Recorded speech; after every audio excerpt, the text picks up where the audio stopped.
ngi doon diggante Hôtel Dior Hôtel bu Saloum Mbolo ak Bébé Balla mais Hôtel dafa mel ne adversaire am ñëwul waaw waaw arbitre yaa ngi koy xool moom moo ñëw moom Hôtel moo présenté wu arbitre yaa ngi koy xooloon moom Hôtel waaw waaw ndeysaan Hôtel Dior bu Saloum Mbolo borom Ndangaan Birkilane waaw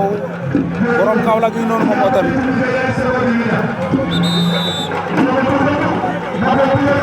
arbitre yaa ngi sifflé nañu benn yoon waaw waaw deuxième sifflé waaw waaw Hôtel gi noonu jëlama si kamay ba Fallou troisième sifflé pour waaw waaw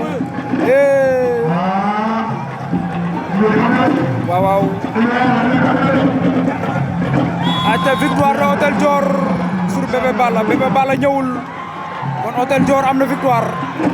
jël na victoire am ci kaw Bébé Balla moom Hôtel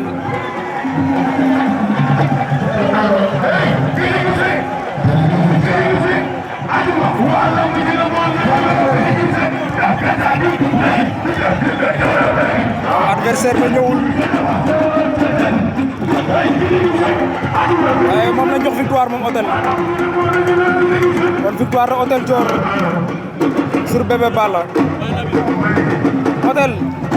dafa mel ni sa adversaire ñëwul Hôtel ma ne dafa mel ni sa adversaire ñëwul waaw waaw waaw ah Bébé Balla waaw sant yàlla ma ne dafa mel ni sa adversaire bi ñëwul mais remplir nga sa contrat loolu moo ci am solo quoi waaw loolu moo ci am solo remplir contrat bi moo ci am solo di la félicité di la ñaanal yoon yokkute da ngay wax fan si supporter yi dëgg la am na solo ata jaajëf mbër waaw Hôtel a ngi noonu adversaire ba ñëwul mais moom moo am victoire